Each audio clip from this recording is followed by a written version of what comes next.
administrasyon. Pero wala po, hindi po natin mapagkakaila ang pagiging epektibo ng best of the Duterte principles. Ano po ba yon? Anti-drugs, anti-criminality, anti-corruption.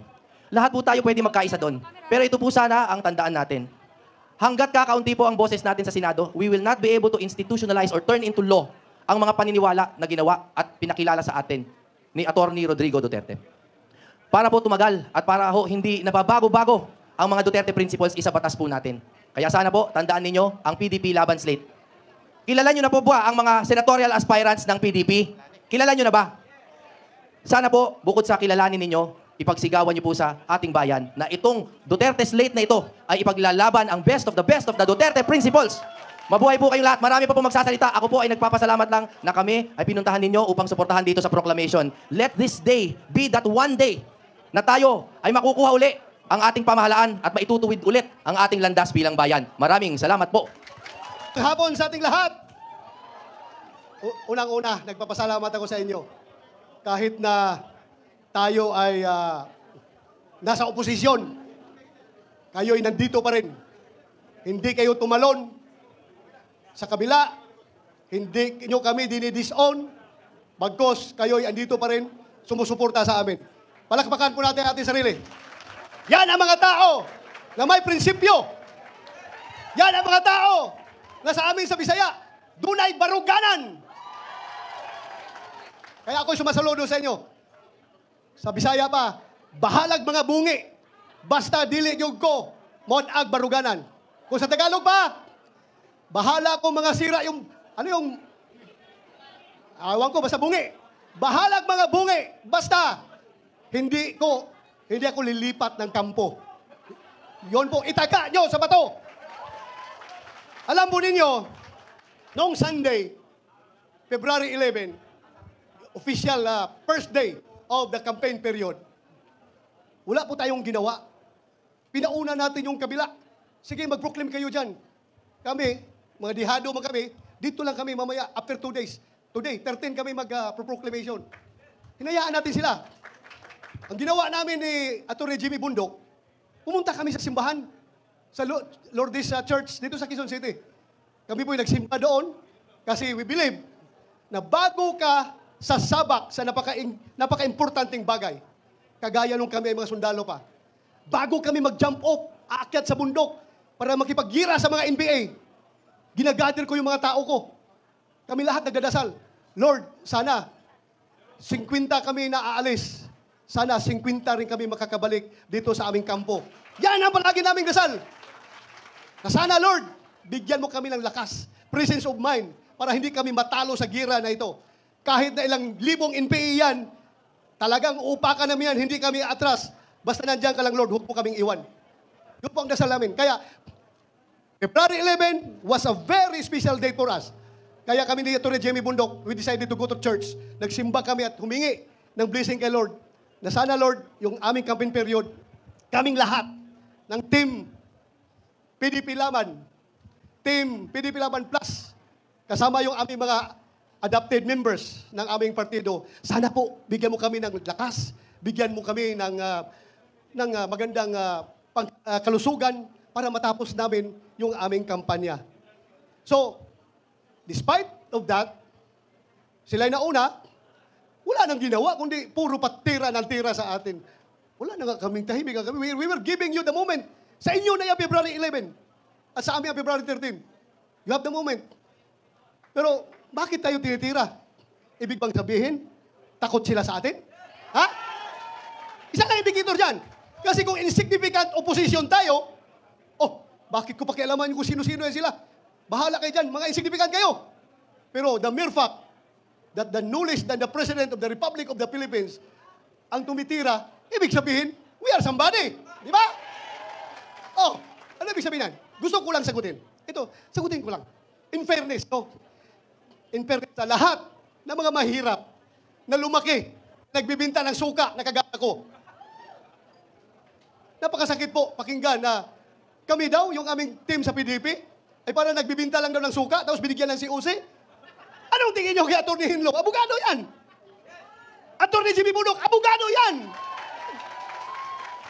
Atty. Rodriguez, abogado yan. Attorney Marcolita, abogado yan. Ako, hindi ako abogado. Pero, murag, abogado. Ako lang, talagang, alam nyo, yung suka, maliit pa ako, yung lolo ko po, mananggiti. Alam nyo, mananggiti. Yung umaakyat sa puno ng niyog para kukuha ng tuba. Sinasamahan ko yan every morning. Ako ang nasa ilalim ng puno, kasi yung tuba na kinukuha niya sa taas, binababa niya, ako ang tagatanggap. At yung tuba na kinukuha niya, binibinta niya yan.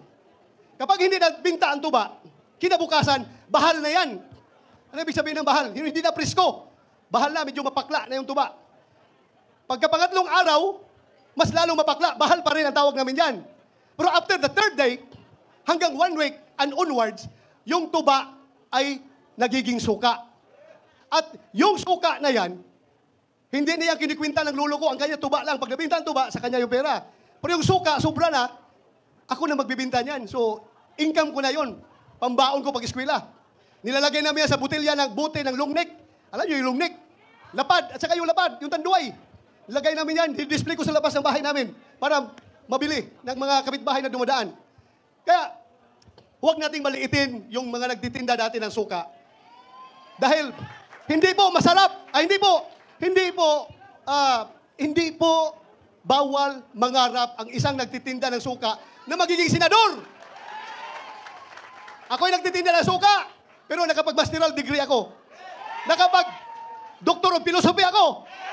Naging CPNP pa ako. At ngayon, naging senador pa. Kaya sa lahat ng nagtitinda ng suka dyan, malaki ang tsansa nyo na magiging senador. Hindi kasi, ito mga tao na lumaki sa layaw, yung hindi kumakain ng pagkain ng mahirap, baliwala sa kanila suka. Pero sa ating mga mahirap, very essential ang suka sa ating kusina. Dahil hindi masarap ang tuyo, hindi masarap ang bulad, hindi masarap ang daing kung walang suka. Kaya, sige lang, tawagin na nyo kaming Team Suka. Okay lang.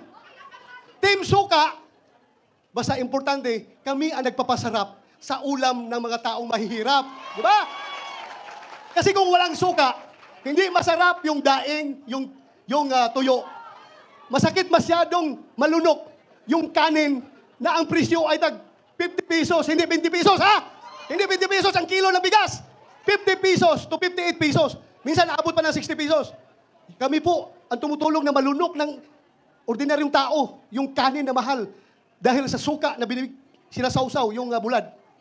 So okay lang, tawagin nyo kaming Team Suka. No problem. Basta kami ang suka sa buhay ninyo. Ha? Tayo daw. Ay, nabanggit ko lang kasi yung nakikita ko dito. Andito pala si Pastor Kibuloy. Di ba? Isa-isahin ko yan mamaya. Huwag kayong mag-alala, isa-isahin ko yan. Ang kandidato daw ng kabila ay may bahid ng dugo ang kamay. Dahil sa tukhang. Wala mang ibang involved yan sa tukhang kundi ako. Di ba? Kaya, with all due respect, sasagutin ko lang po. Alam po ninyo mga kaibigan, kung yung aking mga kamay ay may bahid ng dugo, hindi ko po yan ikinakakahiya. Kung yung aking mga kamay ngayon ay may bahid ng dugo, dugo ng mga masasamang tao, kung kinakailangan na madumihan ng dugo ng masamang tao ang aking kamay, para maprotektahan ang buhay ng mga matitino, mababait at mga law-abiding citizen, gagawin ko po yun. Itaga nyo sa bato. Gagawin ko yan.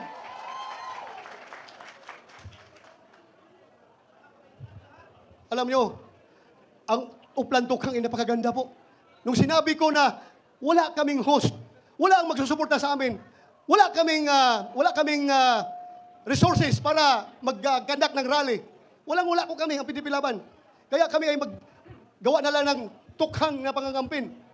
Pagkakampanya, magtutukhang na lang. Tuktukhang nyo. Puntahan lahat ng bahay na pwedeng kaya puntahan. Katukin. At pag open ng pintuan, nakangisi yung may-ari. Oh, salamat. Makiusap ako, pwede nyo ibuto kami, mga PDP Laban at buong team ng suka. Tagapisanan nyo kami. Pero pag open ang pintuan, nakasimangot, sorry po, hindi po, okay lang po, alis kami. So yun na po ang diskarte na gagawin namin dahil wala kaming pundo. Wala kaming pundo. Kaya sundutin ko na lang rin yung sinasabi. Sinasabi kanina ni Attorney Jimmy Bundok na kami sa Senado Senator Bongo, Senator Robin Hood Padilla at ako, wala po kami magagawa kahit anong gawin namin. Objection, Your Honor, Mr. President. Objection, Mr. President. O kung hindi kami pakinggan, kahit na mag-walk out kami, hindi, wala pa rin mangyayari. Dahil numbers game yan. Majority rules. At tatlo lang kami, we cannot the majority. Kaya, kailangan namin ang suporta. Kung kami pabalikin ninyo sa Senado, kami ni Senator Bongo, talagang kailangan namin na makakasama Attorney Jake Bundok, Attorney J.B. Hinlo, Attorney Rodriguez, Attorney Raul Lambino, Attorney Marcolita. Napakagaling na abogado. Kailangan natin. At ang pinaka-importante, si Pastor Apollo Kibuloy. Kahit na kaming lahat ang lahat ng kasama namin ay mga abogado, kailangan pa rin natin ng man of God para sa aming spiritual na direksyon. At si Philip Salvador, kailangan natin isama. So yun lang po ang pakiusap ko sa inyo. Dagdagan ninyo kami. Kung ibalik nyo kami doon, dagdagan nyo kami sa aming mga kasamahan. Yun lang po. Maraming salamat. Magandang hapon sa ating lahat.